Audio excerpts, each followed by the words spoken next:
ఈ అబ్బాయి పేరు జీవన్ అండి. డాక్టర్ బిఆర్ అంబేద్కర్ కోనసీమ జిల్లా రాజోలు కాన్స్టిట్యున్సీ అండి. ఈ అబ్బాయికి 22 సంవత్సరాలండి. చిన్నప్పటి నుంచి అవయవాలు పనిచేయవండి. ఇలాగే మంచం మీద ఉంటాడండి. వీళ్ళ అమ్మగారు కూడా ఈ అబ్బాయికి పరిచర్య చేసి ఈ అబ్బాయికి సేవ చేసి ఆవిడ కూడా ఇన్నిపో సరిగిపోయి ఆవిడ పేషెంట్గా ఉన్నారండి. ఇన్ని రోజులు జగన్ గారి ప్రభుత్వంలో వాలంటరీ వ్యవస్థ ఉండటం వల్ల 6 గంటలకి ఉదయాన్నే 6 గంటలకు పెన్షన్ అట్టుకొచ్చి ఇచ్చేసేవారండి.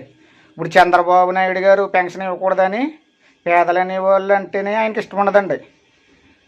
పేదలు ఎవరు కూడా బాగుపడకూడదు అనేది చంద్రబాబు నాయుడు గారి ఉద్దేశం అండి. ఆయన ఇప్పుడు కూడా ఆయన పరిపాలన కూడా అలాగే చేసేవారండి. పేదలేమో నాశనం అయిపోవాలండి, పెత్తందారులు అనేవారు ఎదగాలి.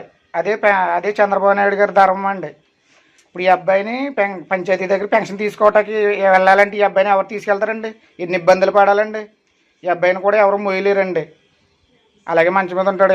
ఎన్ని ఇబ్బందులు పడాలండి ఈ అబ్బాయిని తీసుకెళ్తారంటే చంద్రబాబు నాయుడు గారు తీసుకెళ్తారండి వచ్చి పంచాయతీ కాడికి ఈ అబ్బాయి పెన్షన్ ఇవ్వటానికి. పేదల ఇబ్బందులు ఆయనకి ఏం తెలుసండి. మళ్ళీ మేము జగన్మోహన్ రెడ్డి గారిని తప్పకుండా గెలిపించుకుంటాం. ఆయన పాలనలోనే పేదలకు మంచి జరుగుతుందండి.